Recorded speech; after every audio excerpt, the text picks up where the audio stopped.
So I finally finished Jujutsu Kaisen Season 2, man, and I'm here to give y'all boys my thoughts. Now, as y'all can see, I'm clearly a One Piece channel, but, I want to expand my content, do different things, and I also just like watching newer anime, you know what I'm saying? So I had to go ahead and finish JJK for y'all boys, the Season 2, you know what I'm saying, and get my review on it. So let's get straight into it. Now, this first part is finna be no spoilers for like 2-3 minutes, just me talking about my thoughts. So if you haven't watched it, you can watch these first 2-3 minutes of the video. Then we go get into more details and spoiler heavy like things, right? And also, I know y'all probably wanted me to do the episode reactions, but bro, I didn't feel like editing all that shit. I ain't gonna lie to y'all, I didn't. And plus, I feel like I'd rather just breeze through it like this, because in the next week or so, I'm probably gonna be caught up to the manga. I was reading the manga yesterday, so I'm moving kind of fast, all right?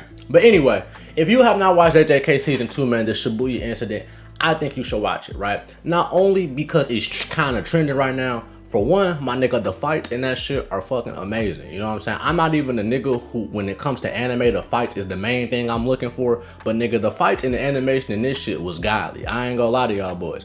My nigga, this is the first time in a long time where I was watching an anime, especially a new gen, where I'm like, all right, my nigga, I gotta read the manga now. You know what I'm saying? It was only one other new gen where I was like, all right, I gotta read the manga after watching it, and that was Hell's Paradise. But I'm gonna be honest, it seems like JJK is better than that shit. I'm not gonna hold you. The way the characters are, you would mind you of other animes, kind of like Naruto or Bleach or shit like that. But I'm gonna be honest, man. JJK is kind of in its own little lane, even though it can pull from other animes from certain aspects. I know it now, anime is original and nobody has, like, now, especially nowadays, you're not finna find a nigga with a completely original idea. But I fuck with JJK though, man. Even though the characters are cool, the fight scenes are amazing, and I'm not gonna lie, the plot itself seems like it's getting deeper and deeper. After I finished Season 2, I read like a few more pages in the manga. The plot seems like it's moving fast. The show is very fast paced. It doesn't really have any slow or dull moments too much, you know what I'm saying? So if you somebody who really feel like you need some shit that's finna keeping you engaged, fast-paced, non-stop shit like that, I suggest you watch JJK, man, and give it a try. And also, don't get attached to no characters, because I was also told your favorite character's probably gonna get packed up. Some of mine did. Now we finna get on to the spoilers, because that was a quick little 2 minutes of talking about this shit non-spoiler free. Now, the Shabuya incident, man, where should I fucking start? I believe I should start with who my favorite characters are, so let's get into that first. Now, first up on the list for my favorite characters, and a lot of y'all people probably finna have him as y'all favorite character too if y'all watch JJK. That boy Toji, man. Now, the way my favorite characters are, this is in no order. I'm just finna list y'all like my 3-4 favorite characters so far, and then we just finna move on to the next thing. But bro, this nigga Toji was on demon timing from the jump. I don't know what it is, maybe that's why I like him so much, because he was just whooping niggas ass. Like, bro, the nigga get introduced, and you hear he don't got no cursed energy. But then nigga, he over here whooping Gojo ass. How the nigga, that shit is nasty work. He got the little motherfucking intestine thing all over his chest and shit. Not only is Toji whooping niggas asses, he looking like a cool ass nigga while doing it. You know what I'm saying? Nigga got the speed advantage, the fucking strength advantage. It's literally ain't shit you could do with this nigga. And then to top it all off, he got all the goddamn cursed tools too. My nigga, like, what the fuck? I really didn't even know he was finna come back in Shibuya after Gojo's flashback. I literally had no clue. I had gotten spoiled a decent amount of shit before watching this. Like, I knew Gojo was gonna get shielded, of course. I knew the blonde haired nigga was dying, and I knew Yuji was gonna fight Mahito. That was about it. I only knew those 3 things. I didn't know Toji was gonna fucking come back and take over that nigga's body. That poor man. Oh, I feel bad for that old man and his grandma, bro. He socked that grandma right in the fucking face after he got done being revived, nigga. When I saw that episode of him getting revived, I was like, what the fuck? I gotta keep watching this shit, my nigga. And then when he came into the domain expansion and fought, what was that curse technique's name? Dagon? My nigga, the crab squid looking thing, my nigga, he fucked him up. Everybody just sitting here. Cause nigga, when I was first watching that shit, I'm like, bro, who the fuck is coming through Megumi's, domain expansion? I seen Toji, I'm like, oh, this shit finna be bad. And the crazy thing is, I had always seen that picture of Toji with his hands up like that, but I never knew it was from JJK, or I never knew it was from this scene. But yeah, Toji's the GOAT, man. I wish he would have been in the show longer. I kind of wish him and Megumi would have talked a little bit more, and he would have told him he was his dad or some shit before he died. Honestly, I wish I could have got a little bit more interaction between them besides Toji just whooping the shit out of Megami before he leaves. So yeah, that was good. I don't know if we're ever gonna see anything more from him. Like I said, I've only read like maybe 10 chapters after the Shibuya incident. So yeah, I don't really know too sure, but Toji's a GOAT, man, and I fuck with him.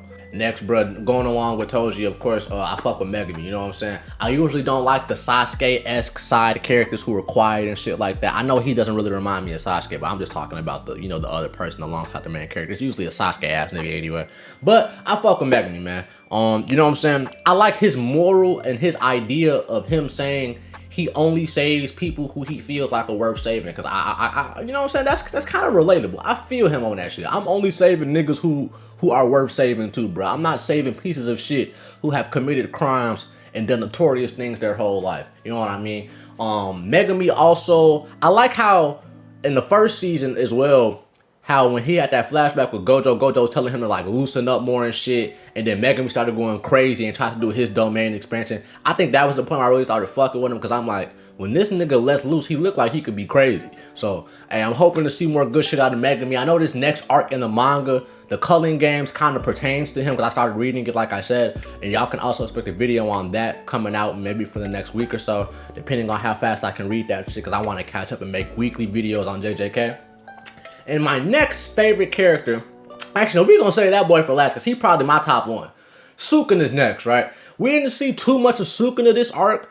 I really thought we was gonna see a lot more. I thought the Shibuya incident was really gonna be like Sukuna taking over and just really causing hell. I knew Gojo was getting the shield, but I didn't think like this was how Sukuna was gonna come about, by Jogo feeding Yuji all the fingers after he lost the fight to Chozo. I like Chozo too as well. He's not in my top 5-ish, 6-ish characters, but I fuck with him. You know what I'm saying? I like the blood manipulation power.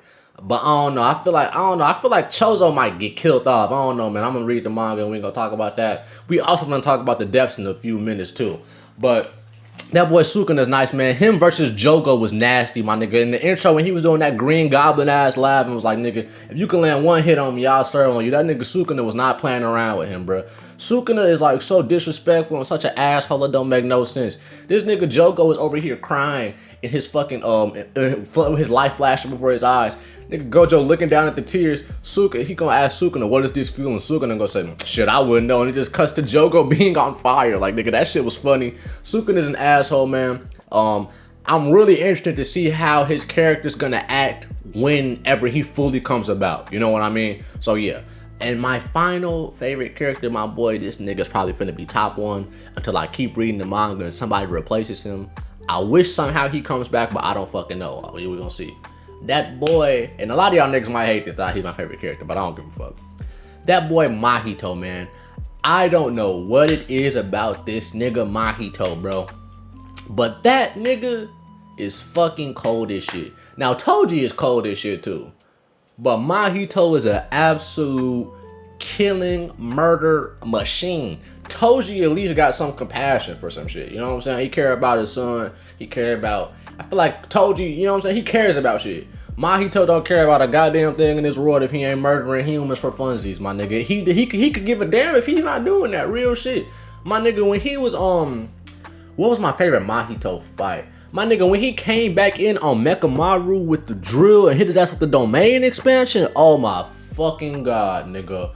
And then when he was fighting Yuji and he made 2 clones and then he swapped Nobuara, my nigga, I knew it was over for her. I knew it was over for her the moment he started running to her. I'm like, oh yeah, he finna touch her ass and she's gone. You know what I'm saying? I don't really like how my boy Mahito went out though. I cannot cap.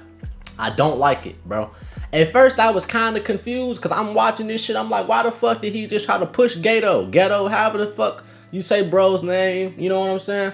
And then Ghetto absorbed him. I was mad as fuck. I'm like, bro, I didn't even want Mahito to lose, to be honest. And you know Yuji was probably finna win because it's anime and shit. But damn, nigga, you lost to Ghetto and got absorbed by Ghetto? Like, I was like, what the fuck is going on? And now I guess he's just inside Ghetto's pocket for personal use, for a cursed technique, I guess. Like, my nigga, wow, my favorite character has been reduced to a pocket toy for Ghetto. That is nasty work. But hey, man, it is what it is, you know what I'm saying? So from on to my favorite character, let's get to some parts in the arc that I like the most. All right, now we finna get on to the plot for Shibuya and my thoughts on that, because you know what I'm saying, I gotta get out of my thoughts on the overall arc as itself and what happened in it. So basically, Shibuya was the goal for the curses in Ghetto to basically seal Gojo away and cause hella chaos on Halloweens and even possibly awaken Sukuna, right? Now, if you watch this, obviously, you know their goals are basically accomplished. Gojo is sealed. Sukuna awakened for a little bit.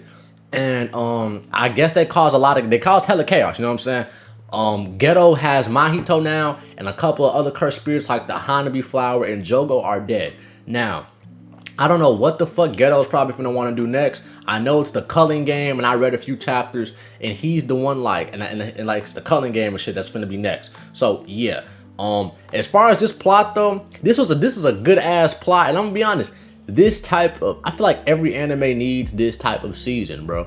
Cause if you weren't spoiled like a lot of people were when they watched this shit, you probably finna think this is sad as fuck. This is like a horrible, terrible arc for the cast, which it is.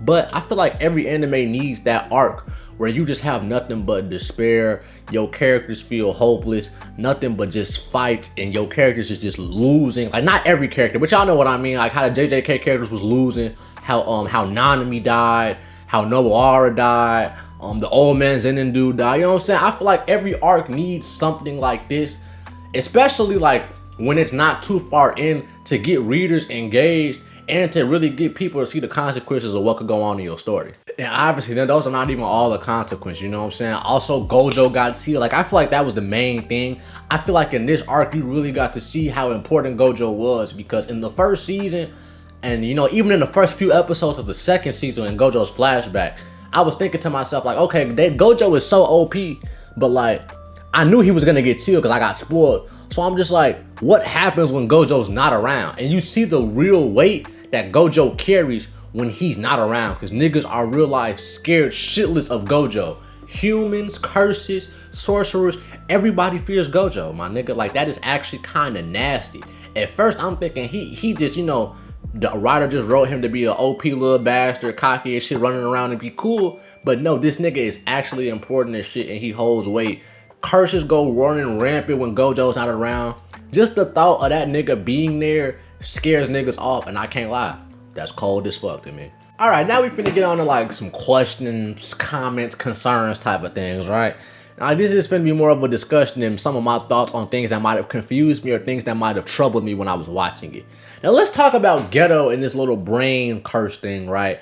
I hope no one spoils me in the comment section, because like I said, I haven't read that far. I'm literally on the part where the white-haired dude pulls up on Yuji and shit to fight him with Yuta and all that. So I'm not even that far. So no one spoiled me for these questions I'm about to ask potentially. Now I understand that Ghetto is here, but that's not really Ghetto's body. Like, it's Ghetto's body, but it's a curse controlling his body. And at the end of season 2, we get told that like Chozo says that dude with the stitches, aka I think his name Kenjaku or some shit, like impregnated his mama for cursed, and he added his own blood to it. So that's how Chozo was born, right? So the thing inside Ghetto's body isn't really Ghetto. But my thing is, I feel like that's too much of a coincidence. Like, I don't know if this gets explained in the manga. It could, and I just haven't read it yet. So, you know what I'm saying? My fault for if I'm asking stupid questions that have already been answered. But I just feel like, why Ghetto? Was it because of his curse technique? Because I just feel like it's such a coincidence. Like, whole time you thinking Ghetto is the fucking mastermind behind this shit and it's finna hit because you just watched the flashback with Gojo. But no, it's just a nigga piloting his body. So I feel like something has to develop with that further on in the story, whether it's Ghetto, maybe Ghetto gets his body back, maybe Ghetto takes over the cursed brain or whatever the fuck is controlling his body. I'm not really too sure, bro. You know what I'm saying? That was just something I kind of thought about, because I'm just like, it's something up with this nigga, because either they just did that shit on purpose to make it be a coincidence with Ghetto and Gojo and all that shit and the curse, or he just wanted him for his curse technique. Like I said, I'm not sure. I ain't finna look too deep into it for now. And if I read the manga and it gets answered, it gets answered. Also, another thing I'm interested into seeing is what Sukuna is planning with Fushiguro, bro. Because he literally, when Sukuna takes over Yuji's body this arc, he literally goes out of his way to save Fushiguro from what the fuck he got going on. And another thing, right? Can I get an explanation on what the fuck did Fushiguro summon, nigga? What was that thing that he summoned, bro? That fat ass giant Hanabi flower looking thing just started whooping his ass. And where did it come from? What is it and why couldn't he control it? Does that thing ever show up again? Like, God, nigga, when I was watching that episode and that thing spawned, I thought Fushiguro was done. Not gonna cap, I thought it was over for my boy. But, you know, Sukuna came in and saved the day and got my boy to safety. But I really don't know what the fuck does Sukuna want? Like, what is he doing? I feel, a part of me feels like Sukuna go eventually end up working with Kanjaku, the dude controlling Ghetto body, but I don't really fucking know. I haven't been spoiled on shit in the manga, but Gojo, you know what I'm saying? Gojo getting packed. That's the only thing. Everybody's gotten spoiled on that, so yeah. The next thing, right? It took me a little minute to catch on to this, right? But y'all know I'm a One Piece fan, so I feel like I overanalyze every other anime I watch just by me being a One Piece fan. Because y'all know One Piece is hella analyzation in One Piece with foreshadowing and shit. So I damn near do that with any show I watch now. But my nigga, I don't know if this just a gag or what, or if this is like actual plot relevance. But I peeped this while watching the show, right? Because I rewatched the first season with my girl because she hadn't watched it. So I was trying to get her to watch it too. So when I rewatched the first season, I noticed that Yuji has this little effect on people. Like with Toto gets these memories of Yuji that never existed. Same thing with Chozo, right? What is up with that shit? Is that his power? What is that? I feel like that is something. I don't know if I'm tripping or looking too much into if that's just a gag where he just makes friends and they call him his brothers, or if that's actually something he's doing to people. Because with Toto was over here in the first season talking about he remembers Yuji from 3rd grade and all this shit. Like, shit that never happened. Toto could just be fucking crazy, but I don't think Chozo was that fucking crazy. You know what I'm saying? Chozo over here getting the images about Yuji being his brother, feeding him food and shit. He over here called him little brother in the last 2-3 episodes and shit.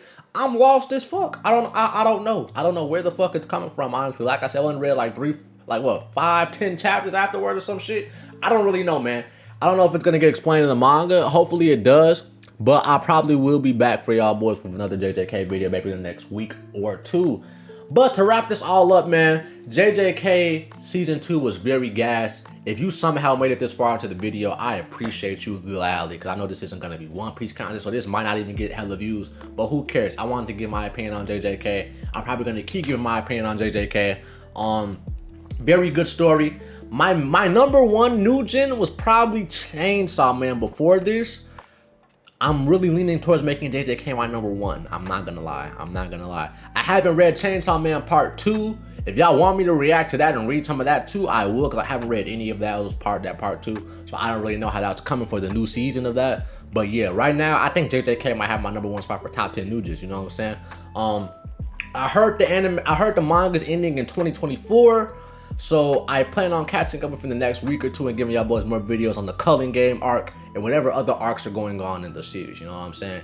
And then we can start making weekly JJK videos and discussions just like how I do the One Piece content, you know what I'm saying? I really been wanting to catch up to JJK. It's just niggas didn't have time, bro. I was moving and shit, you know, niggas. You know, life be life, you know what I'm saying? It was the holidays, all type of shit. Niggas ain't had time. But I'm glad I was able to get this video out for y'all boys, man. Definitely a goated ass show. Goated ass mangaka. I hope the ending is just good. That's it. I just hope the ending is really good. Endings have kind of been the fall for a lot of anime, in my opinion, in the past few years. Tokyo Revengers, AOT, Hell's Paradise, those 3 endings were kind of you know what I'm saying? I'm hoping this ending doesn't fumble. I don't think he will, though. I feel like he got a lot of good shit going. I can't wait to read the manga and see what else is going on, you know what I'm saying? Culling Game arc review coming next. And then after that, depending on how many chapters it is, I guess I'll just catch up and give my thoughts on me catching up, you know what I mean? So like, comment, and subscribe, y'all boys. And rest in peace to Mahito, man. I'll fuck with y'all niggas later.